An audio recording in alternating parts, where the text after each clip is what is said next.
안녕하세요. 반갑습니다. 잘 주무셨죠? 오늘이 3월 16일 화요일 아침입니다. 오늘도 하나님의 은혜가 또 하나님의 은총이 여러분과 함께 하시기를 기원합니다. 자, 우리 먼저 오늘 기도하고 아침 묵상 시작합니다. 감사의 기도, 찬양의 기도, 그리고 오늘 동행의 기도 우리 함께 드리겠습니다.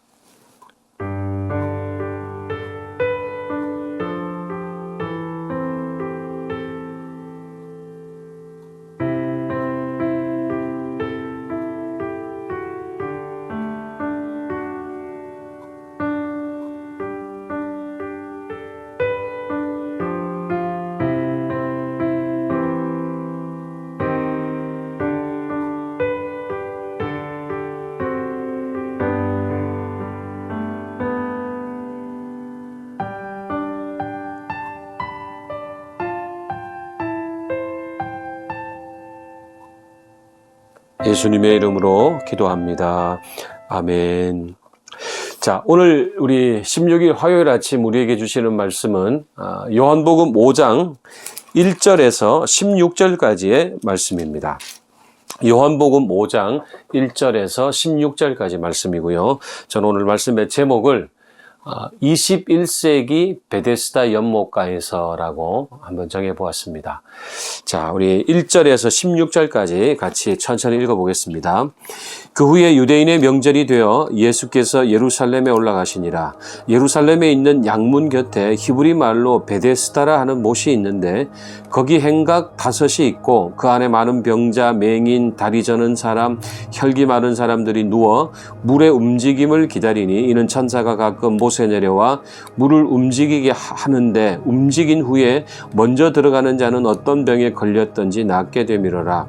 거기 38해 된 병자가 있더라. 예수께서 그 누운 것을 보시고 병이 벌써 오래된 줄 아시고 이르시되 네가 낫고자 하느냐? 병자가 대답하되 주여 물이 움직일 때에 나를 못에 넣어주는 사람이 없어 내가 가는 동안에 다른 사람이 먼저 내려가나이다. 예수께서 이르시되 일어나 내 자리를 들고 걸어가라 하시니 그 사람이 곧 나아서 자리를 들고 걸어가니라. 이날은 안식일이니 유대인들이 병 나은 사람에게 이르되 안식일인데 내가 자리를 들고 가는 것이 옳지 아니하니라.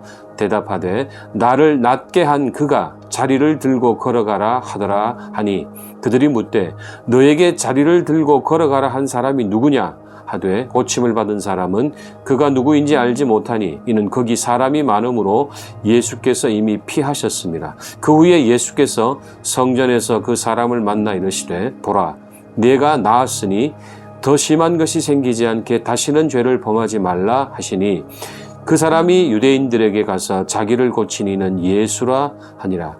그러므로 안식일에 이러한 일을 행하신다 하여 유대인들이 예수를 박해하게 된지라.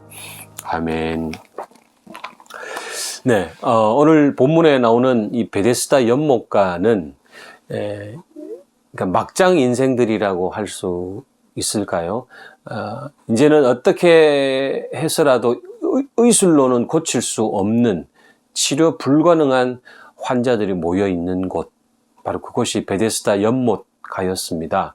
이 장소를 오늘 우리 현실의 언어로 한번 저는 바꿔본다면은 예루살렘 성전 부속 요양시설이라고 하면 좀 더 와닿을 것 같습니다. 자, 이 못에는 예로부터 간헐 온천이 있었던 것으로 추측이 되는데 이 간헐천이 동할 때 물이 한번 솟아오를 때 가장 먼저 뛰어들면 어떤 병이라도 고침을 받는다는 신기하면서도 사실은 매정한 게임의 법칙이 지배하는 그런 장소였습니다. 자, 다만 요한복음을 기록한 요한은 이 연못가에서 벌어지는 신비한 치유의 능력을 이야기하려고 하는 것은 아닌 것 같아요. 다만 그런 전설이 있는 곳이라 이 정도로 우리에게 알려주고 넘어가는 것을 봅니다. 자, 이 연못가 시작도 끝도 없는 이 무한 경쟁에 떠밀려서 극도의 피로감을 느끼는 사람들이 바로 여기 있는 환자들 아니었겠습니까? 그리고 어쩌면 여러분, 저와 여러분도 21세기 베데스다 연못가에서 살고 있다고 하면 과장된 말일까요? 38년 된 이 병자의 고백을 보면 주여 물이 움직일 때에 나를 못에 넣어주는 사람이 없습니다. 이 말이 참 애달프게 들려오죠. 그러니까 지금 이 연못가에는 모든 관계가 파괴되어 있다 이렇게 보셔도 좋을 것 같아요. 왜냐하면은 모두가 경쟁자니까요. 내가 이겨야 이 연못가를 떠날 수 있으니까 말이죠. 이 비정한 게임의 법칙이 오늘 우리 시대라고 다르겠습니까? 몇 년 되었지만 서울의 어느 한 고등학교 급훈이 왜 그 교실 앞에 있는 뭐 가훈처럼 급훈도 있지 않습니까? 근데 한번 신문에 나와서 좀 많은 이야기가 되었던 급훈이 있습니다. 이게 뭐냐면 10분 더 공부하면 마누라가 바뀐다 이런 말이었어요.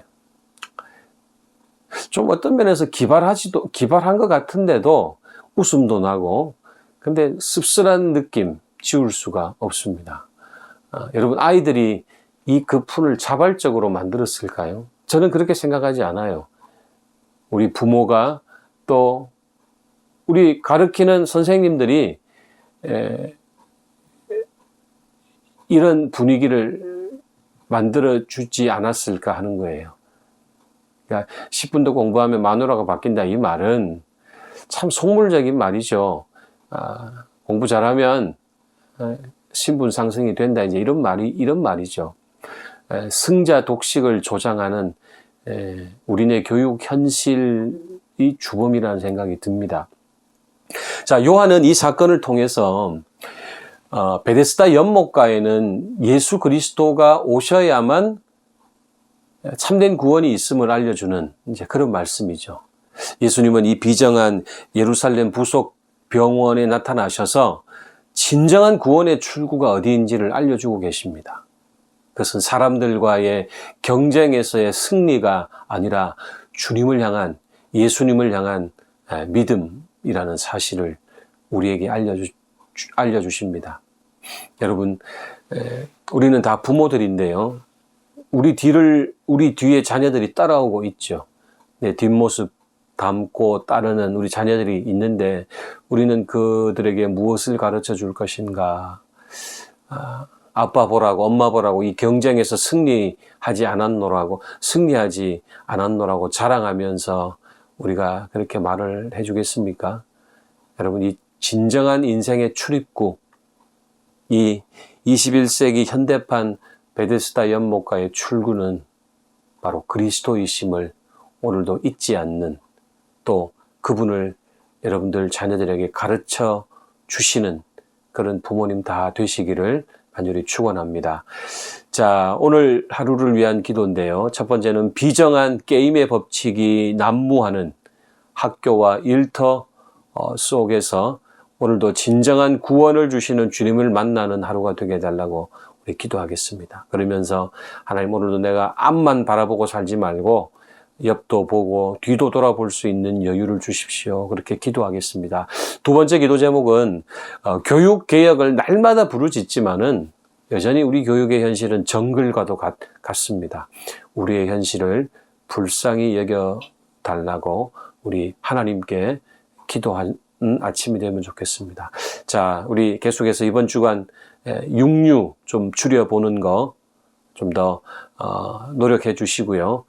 우리 고기 일주일 드시지 않으셔도 건강하니까요. 걱정하지 마시고 우리 한번 채식 위주로 그렇게 식단을 짜보시기 바랍니다. 자, 기도하겠습니다.